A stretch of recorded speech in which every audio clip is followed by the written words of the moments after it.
Today's talk is called Lineage and Tradition. I sometimes refer to the words of those called teachers. Yet, they did not see themselves as teachers passing on guidance, as I have spoken of before. This misconception continues to inform many questions I receive. So, I find myself talking about this subject a bit more today. I find it odd when someone sends me some comment that an American or British person has made about some Indian person who talked of this subject.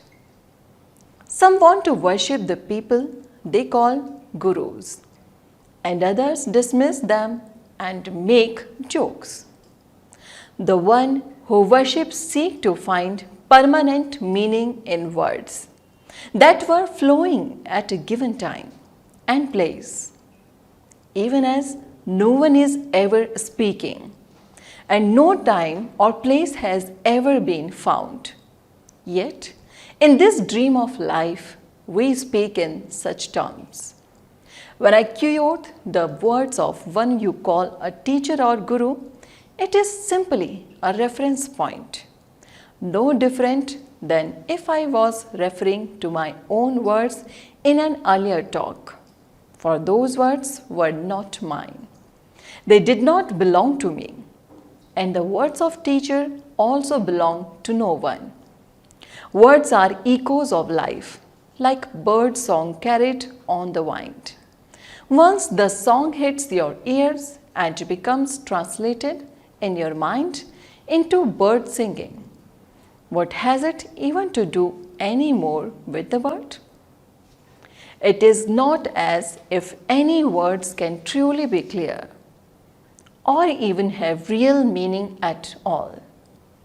Yet in this dance of language, why make up new words to say what has already been clearly spoken? Yet those of you from Europe and America struggle with certain Indian terms. No teacher here has ever taught that any concept is real or that these concepts are somehow aspects of a literal reality. The case is that some teachers had a very philosophical bent of mind. To put in Western terms, concepts translated as awareness and consciousness are metaphors trying to describe aspects of existence. I do not use these words, but some of the teachers I quote speak that way. Yet they did not mistake their words that mapped out the types of perception and experience for a belief they had discovered absolute truth. What had been discovered was quite the opposite. There is no truth, no one to discover truth, and no world of separate objects in which truth could or could not be discerned.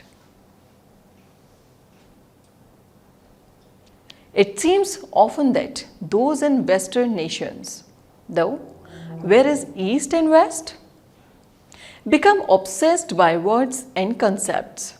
Yet the one that criticize Indian speakers imply that they somehow have seen through the illusion and act as if they know something. Often I hear two voices saying the exact same thing, but coming from different traditions that have different conceptual framework. There is a mindset that likes to break away with tradition and rules. There is another mindset that likes to find academic, rational and authority. Here in India, there is a respect you may find native or misplaced.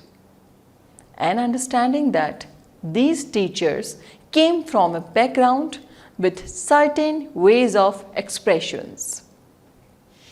When we see what is underlying these means of expression, we have no issue using words and paras that have been part of our culture Yet this does not mean we take them literally or attach any school of religious thought to them. And this is the part you fail to understand or appreciate. For the reason that I may speak of Nisargadatta or Raman of Ramesh, people ask if I am a part of lineage, yet no one is part of anything. No one is from any lineage. No one has any special teaching. No one has any true knowledge or understanding. It does not matter if you sit at the feet of a Guruji or the feet of a beggar. It does not matter if you sit with me or if you sit at the feet of Priyanka Chopra, the actress. No one will enlighten you. No one is there to be enlightened. If you are walking along on a sunny day and you see an old man who tells you it is sunny and you have never heard of the sun, you have only gained the concept of a sun. He has not illuminated your day or changed a single part of your perception. He has only added a thought. If you decide to tell other people about the sun, you can say how you learned from Mr. Sunshine and he is your teacher. If he passes from this world, you can put his picture in a chair next to you and say you are Mr. Sunshine's appointed successor and have taken over his teaching. Then you can add the story of your teacher to the story he told you. Now, you have two stories to tell and perhaps you can attract a devoted following. Anyone who tells you they are part of a lineage or place any emphasis on their teacher has placed one concept between you and a simple perception of this. What is life or love happening? You move into thought and away from life when you worship a teacher. I am not saying that you should avoid teachers.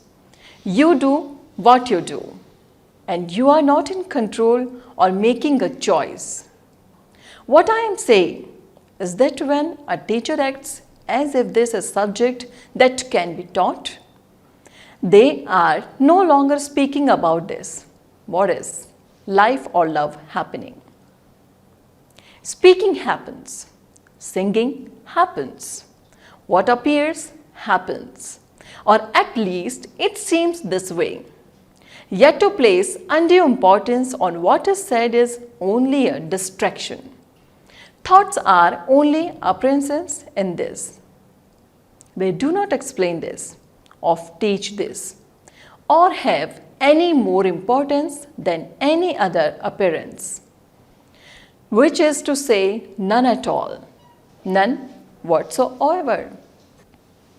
There are people I could name who come here to India to speak and suggest to the audience that they have some sort of special knowledge because they had a teacher.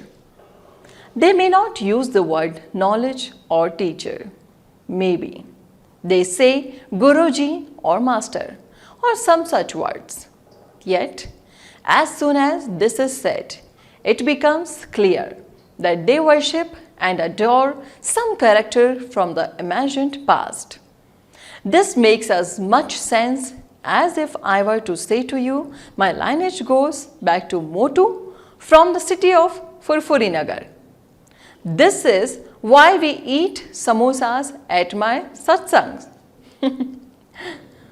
For those of you who do not know, this is a comic character who also appears on the cartoon show for children, Motu Patlu.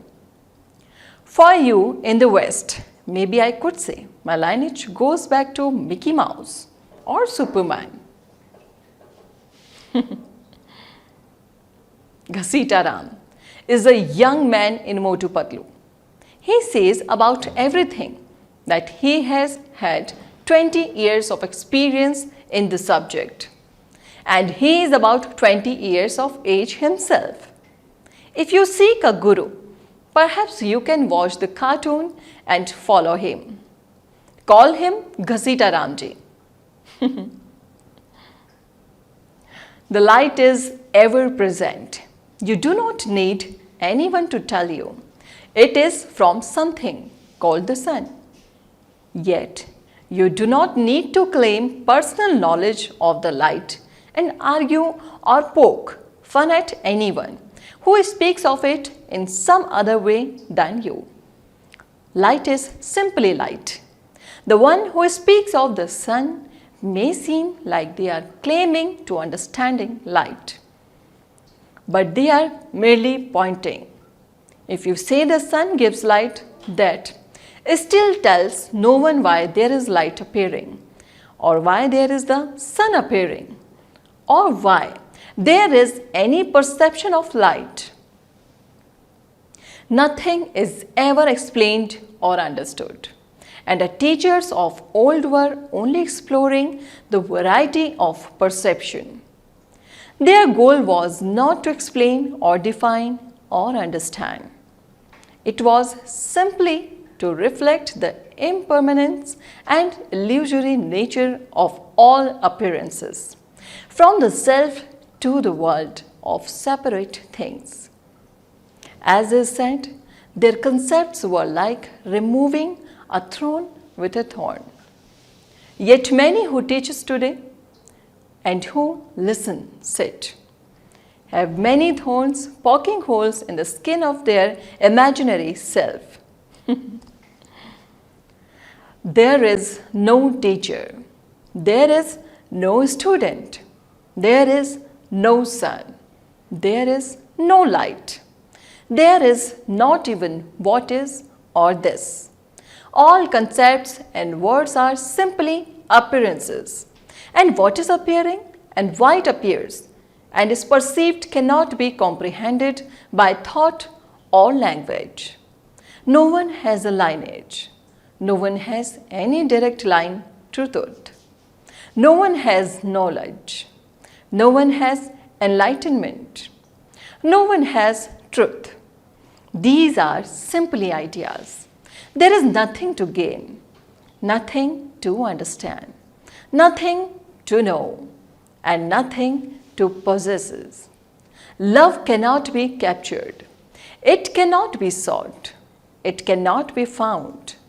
It cannot be lost. It cannot be. Love simply is. And even if to say, that is like telling you to open your hands on a sunny day. Let the light warm them. Then close your hands tightly and rush home to a dark room, expecting to open your hands up and see the bits of sunlight you have captured.